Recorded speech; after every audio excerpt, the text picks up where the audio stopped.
So typically what I like to do with this podcast is I like to lead off talking about whatever might be going on with the Edmonton Oilers whenever I sit down to actually record the podcast. But this episode is going to have to be a little bit different than that, based entirely on when it's being recorded. I'm actually sitting down to record this. The date is Monday, July the 15th, 2024. And so the reason why it needs to be a little bit different this episode, well, I think pretty much everybody already knows that. The reason why this episode needs to be a little bit different are the events that unfolded just a couple of days ago. Probably don't even really need to say what it is, but I mean, of course, it's the attempted assassination of former President Donald J. Trump. He was in a rally. He was speaking at a rally in Pennsylvania, and somebody tried to permanently remove the former and soon to be again, likely president of the United States. And as much as I try to avoid talking about politics on this podcast, this is not a political podcast. I mean, sometimes I will discuss topics that do have some politics associated with them, but I try definitely not to talk about anything that is directly and solely political, and I definitely try not to talk about partisan politics or electoral politics. If I ever decide to do something like that, I will probably launch a completely separate podcast specifically for that, and probably that won't ever happen until a day down the road when I've got an awful lot more time to devote to this than I do now. But what happened in Pennsylvania on Saturday, obviously, it can't be ignored. We do have to discuss these things. Maybe really just to try to regain or just retain any sense of public sanity. The idea that something like this could be going on in a country like the United States, that's a pretty sobering development. And I think on the one hand that maybe I can understand exactly why this did happen. And the big reason why this happened is because there are a lot of left-leaning, Democrat-leaning voters in the United States right now that are feeling pretty desperate. And the reason why they're feeling so desperate is basically because they know that the way that things stand right now, they can't beat Donald Trump in the election. There is next to no chance of it. I mean, it's been about 2 weeks. We've had plenty of time to process it. But when Donald Trump and the current sitting President Joe Biden had their debate a couple of weeks ago, we all saw what we saw. Like, there's no two ways about that. Joe Biden is not in a state where he is fit to continue with his current term as the President of the United States of America, let alone actually serve another 4-year term. There's just no two ways about it. I think that senile is a very hard word. I'm not especially fond of using it, but we all saw what we saw. We can't unsee it. There is absolutely no question that there is dementia present, in the current President Joe Biden. And there is absolutely no way that he was going to win that election before. Let alone is he going to win it now. And maybe that is God, I don't know, as if I can't decide if ironic is actually the proper word for it. But it was obviously not the result that the shooter, Thomas Crooks, Yes, I always name them with three names. I can't remember his middle name right now, oddly enough. Sorry, but I don't think that it was his intention, that he was almost going to set it in steel that Donald Trump was likely to win the next election, but I think that is kind of what he's done. And so I think that the desperation is only going to get worse. And the desperation is honestly, it's a political creation. It's a political creation by people who just, quite frankly, are desperate to be the ones holding power.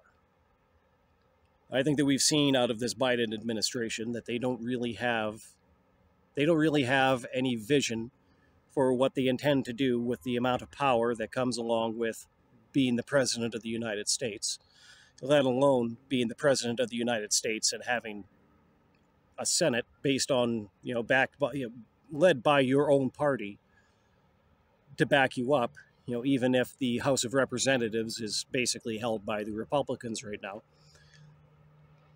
They came to power with no vision for being in office other than themselves being in office. And so with that in mind, there really is no good justification for them to be doing some of the things that they're doing in order to try to hold on to that power. And a lot of those things that they did, I think it's almost unquestionable that those are the things that have kind of manifested in this assassination attempt, on the former soon-to-be again president. The big thing that everybody seems to be talking right now is that cover of the New Republic, which there's absolutely no question that is a left-wing, Democrat favoring publication.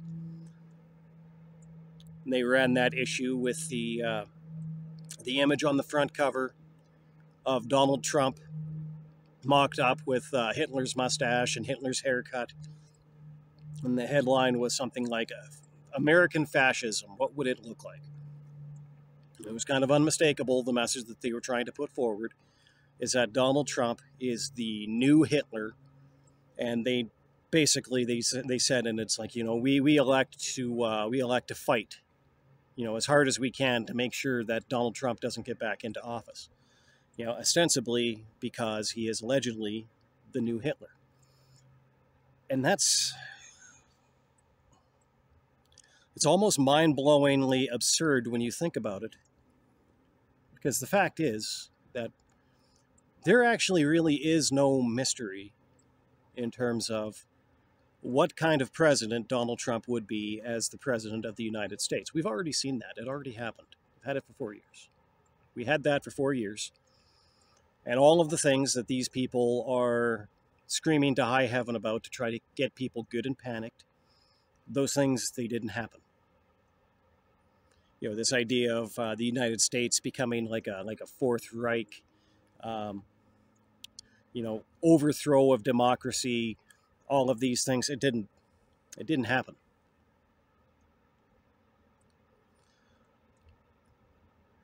But that's the thing about the old story. I mean, the boy that cries wolf, right? Like the first time that the first time in the story that the boy said there was a wolf, everybody believed him. They even believed him like the second time and the third time. And so in the story, the first few times that he does it, all of the townsfolk, they get good and panicked, and they come out, and they got all their weapons, ready to go out and kill this wolf. And then they get there, and there's no wolf. I think the only serious difference between that fable and what's actually going on in this analogy is that, there is something there, but it's not the wolf that these people are saying it is. And again, we know that because we've already been through 4 years of it. And I don't necessarily think that it was, in all respects, the best 4 years of the United States, but it certainly was, in a lot of respects, better than the 4 years that they just had. Yeah, I think that much can be said for absolute certain. There were things that Trump was good at as the president, and he was very good at those things. There were also some things that Trump was bad at as the president, and he happened to be very bad at those things. There did, I think maybe the worst thing about Trump as president was that it just kind of did feel like he was governing, basically just on a whim, which is obviously not a great way for anyone to govern. But at the same time, you look at what's been going on there for the last 4 years, where basically it's been like, it's been like a ship with the captain asleep at the wheel. Right? The ship is going somewhere, the engine is going, the rotors are turning. The ship is being propelled somewhere, but there's really nobody at the helm, and nobody's got any idea where the heck this thing is going. And if that's the best thing that can be said about the Biden presidency, that just is not good enough. It's actually the same problem that we have up here in Canada with Justin Trudeau.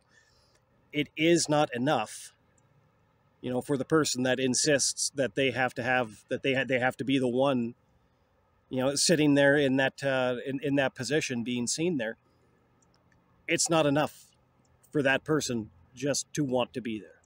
I mean, you can say whatever you want about it, but I mean, the simple fact is that the chief complaint of Donald Trump's opponents while he was in office, their chief complaint is that they themselves were not the ones that were in that office wielding that amount of power. And it seems like they were willing to do almost anything to get that power back.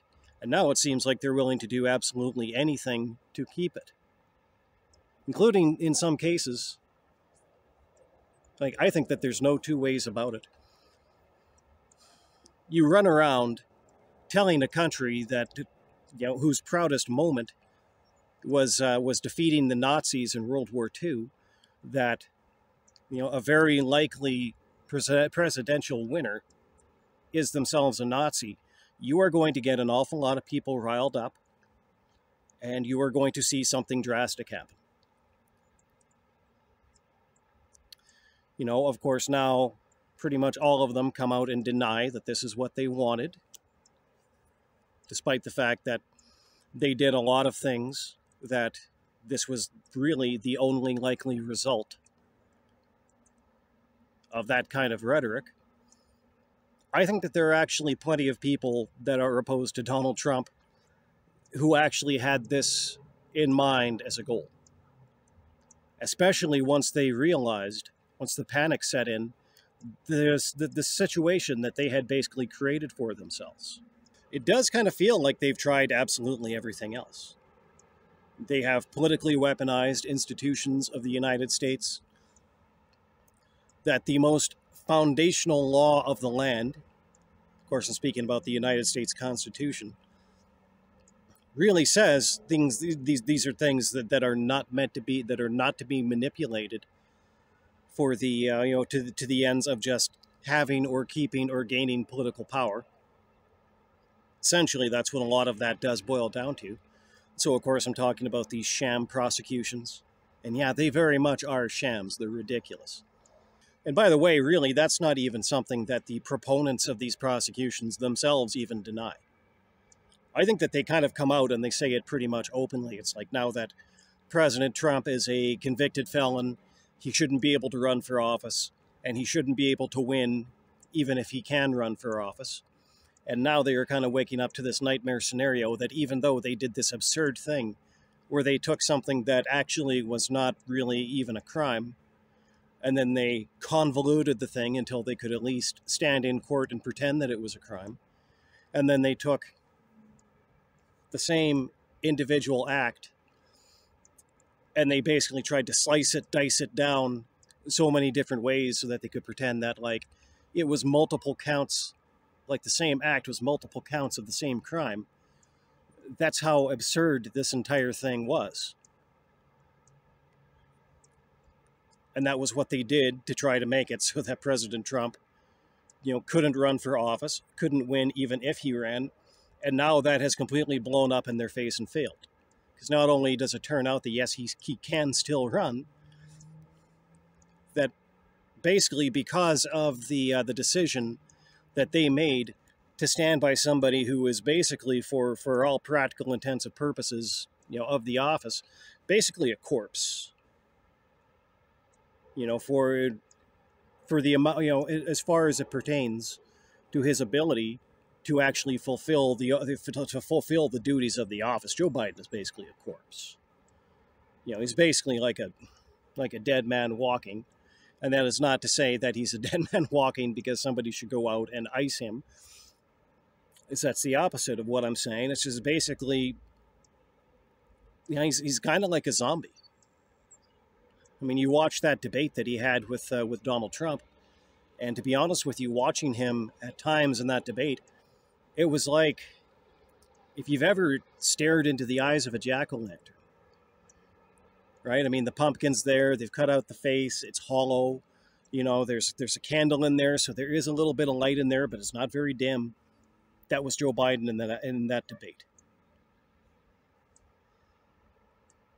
And if it wasn't for their decision to hide his condition from the American people,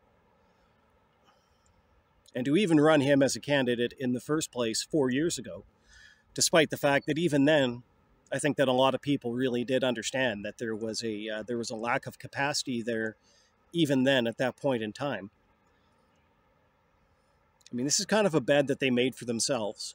Ultimately, they are going to have to lay down in this bed one way or another. I don't think that the appropriate answer to that is to go out and try to assassinate the guy that's going to come in and beat their guy, but at the same time, geez, look at the situation that they've made for themselves. What else can they do? If anything, is there anything else they can do? No. No, not really. They're kind of stuck with it now. And the wild thing is that I kind of say all of this as a guy that for my own purposes, I don't actually like Donald Trump all that much. I really don't. There are handfuls and handfuls of people that I would rather see run as a candidate to be the president before Donald Trump ever got anywhere close to it. Guys like, say, like Greg Abbott. Guys like, say, Ron DeSantis. Marco Rubio, I think would make a fucking spectacular president. Ted Cruz, Paul Ryan, all people very well qualified to be the president. But unfortunately, that's not the choice that is being put forward to the American people. And quite frankly, I'm sure that there are plenty of Democrats that are much better qualified. I should say Democrats not named Hillary Clinton, because that would be a nightmare. But there are also Democrats who almost certainly are much better qualified to run for president than Joe Biden ever was, especially at this point in time, with the state of his with the state of his mental decline. I think the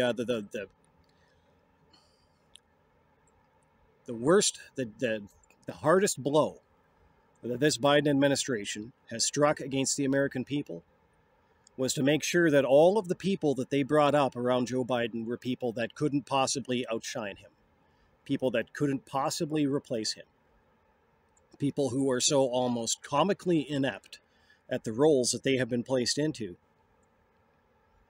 that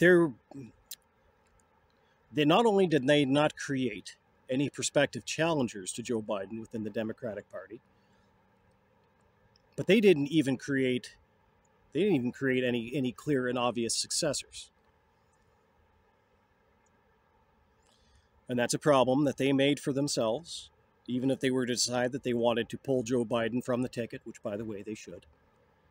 Just as a basic, not only just as like an element of basic responsibility, as an element of basic humanity.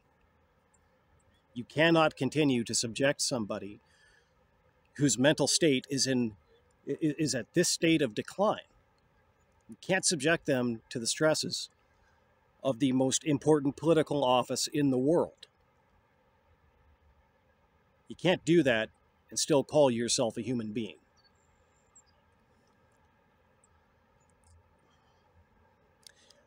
But the solution to all of those problems that I just stated, is not to try to kill, the presumptive 47th president of the United States. Well, actually, I'm not even entirely clear if he would be number 47 or if he would just be number 45 with a second term, although those two terms were interrupted by the Biden, by the Biden stagna. I think that President Trump is obviously right when he says that, they need to cool down with some of this, they need to cool off some of this crazy rhetoric that they're coming forward with. I don't think that the people who are chiefly responsible for it will, because like I said before, I think that this was actually, this was actually there in case of emergency, break glass was basically what the role that Thomas Crooks stepped into. And I don't think that they're going to do that, unless adults come into the room and basically make them do it. How something like that can be done, particularly in a country where, within certain boundaries, they're right to try to, they're right to turn this temperature up this high, is actually it's actually constitutionally guaranteed to them. So how do the adults come into the room and turn down the thermostat? I don't know, but I can tell you for certain. I know for absolute certain that is what needs to happen. I don't have any answers for it. And I think that the people with the most power to make it happen, I think they're asking a completely different set of questions right now.